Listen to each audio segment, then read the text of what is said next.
This video will be my final response to the situation. On September 11, 2024, I would drop a video called Leave Me Alone, which would detail a situation where in 2022, I was invited into a lore-based Minecraft series called Cosmic Crime. The presentation was inspired by Peanut Butter Gamer's video game series called Hardcore, where you choose a game, grab 7 other friends, and try and beat a goal with just 1 life. An entire community would end up being inspired by this idea, which is where I spent most of my childhood featuring it. What separated Cosmic Crime from other hardcores was that everything was custom made, to the music, to the skins, and to the portraits, which is what made me very excited to feature in the series. But unfortunately, on the day of recording, I would have a medical scare that would lead to Bakon and I falling out due to him mishandling the situation. If you've seen my original video, then you already know the details of the situation. And I'd also suggest you watch Bacon's response video in order to get the full context of the situation. But this incident would lead me to tell Bakon to record without me and write my character out. Our initial fallout happened 2 years ago, but I would later find out on June 5th, 2024, that he would release Cosmic Crime with a scene of him executing me, which you are all probably familiar with. My initial reaction to this was of disgust, because I had so many reasons to believe that he put me in there to disrespect me, especially since I already asked him to write me out 2 years ago. I would make a video addressing the situation to Bakon, and that video would absolutely explode. This would then lead Bakon to dropping a response video on October 5th, 2024. And in this video, he would address his side of the situation. He said that he believed my video was justified and honest, but misled. I, and many others, ended up watching this video and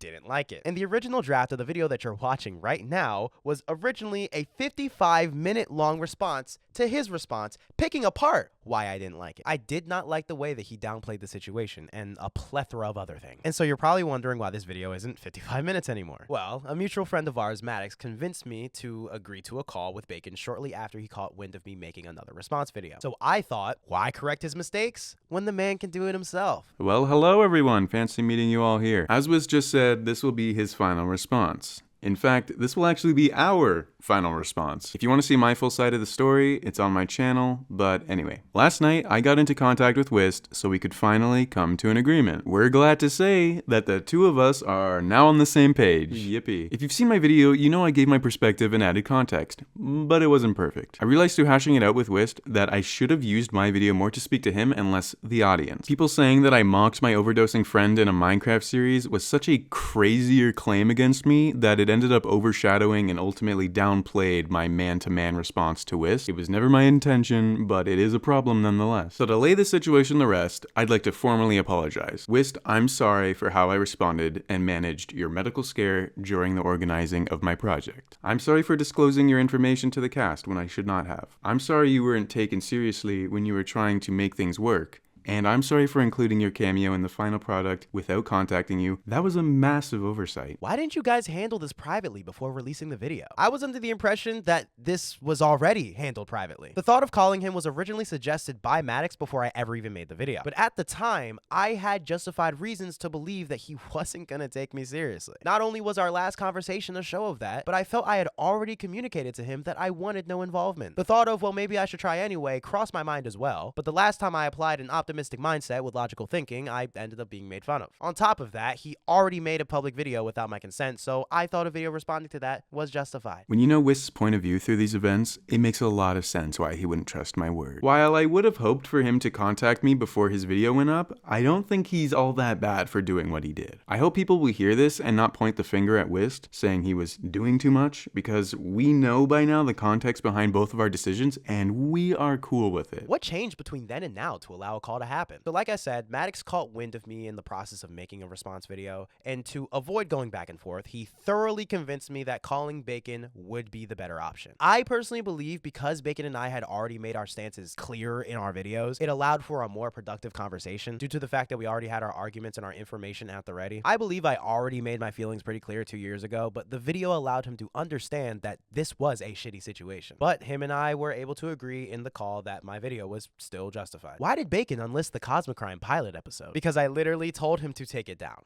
at the end of my video. I request that you either take that video down or re-upload it removing my likeness and leave me the hell alone. He wasn't trying to hide evidence. He was just respecting my wishes. Are you guys keeping your videos up? Since my original video is focused around the mishandling of the situation and Bakon took accountability for where he went wrong, my video is still valid. Through this call, I was able to forgive Bakon, but we also agreed that keeping our videos up was crucial for everyone to understand the full context of the situation. Nah, I gotta delete all my videos. No, I'm just playing. They staying up. Is Bakon racist? I actually want to apologize for this accusation. I only included an observation my friend made after watching the scene, and my intention was to give a little bit of perspective. But unfortunately, that caused people to believe that I thought Bakon was actually racist. And even if you thought I didn't, I'm sure that message added fuel to the fire. So I'd like to retract that segment from the video. I was ignorant to how people would perceive that detail, and I apologize to Bakon for this. No, he's not racist. Why make this last response video? Once Wist was convinced that I wanted to compromise in good faith, we talked ourselves to a mutual understanding, and I proposed that instead of making the 55-minute long chore of a video, we instead collaborate on a little good ending video that we can write together. Turns out, Wist had the same idea.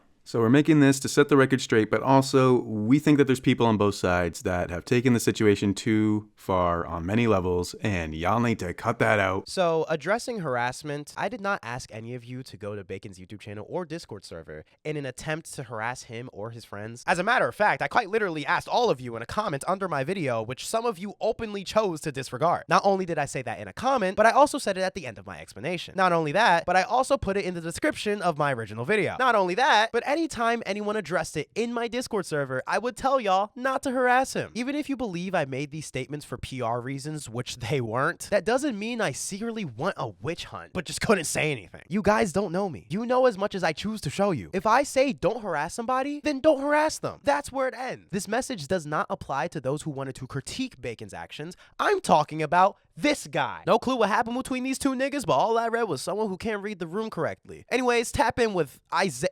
The fuck is that? You sent your terrible fucking beat.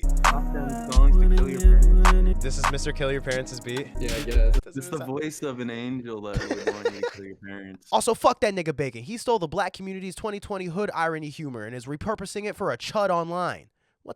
What the fuck does that even mean? Sir, yes, sir. Consider my parents killed. And even though my video came about for good reason, and I intended the message to stay within the hardcore community, a massive influx of hate has reached people involved in the situation who did not deserve it. Even though Bakon and I agreed that I was justified for making my video, the one thing I truly empathize with is how much collateral damage it caused to him and his friends. For those who harassed Bakon's friends on my behalf, all you did was damage people who have absolutely nothing to do with the situation. These are real people with emotions who did not deserve this. But at the same time, I can't control everyone. I did my best to prevent anyone from engaging in mob justice, but unfortunately, this is how the internet reacts to situations like these. But that doesn't make anything done to them right at all. Thanks to all the haters for giving me and Wist immediate common ground. We both think that those among you who sent death threats were completely out of line and served no justice. And I already know there's going to be a few comments saying he manipulated me into doing this, but that wasn't the case at all. Before I even stepped foot into the call, I made it very clear to Maddox that I wasn't going to hold back anything. This call was 2 hours long and is on record. I didn't let up on any of my stances. That's why Bakon was able to understandably take accountability. And since both of us agreed that we'd like to go back to making our normal videos, we thought a video where he admits his wrongs, I forgive him, and we move on was for the best. Of course, you can still critique him for the way that he handled the situation, but I forgive him. Thank you to everyone who handled this situation sensibly. Thank you to everyone who extended their support, and most importantly, thank you all for watching. I am very grateful that we were able to end this amicably.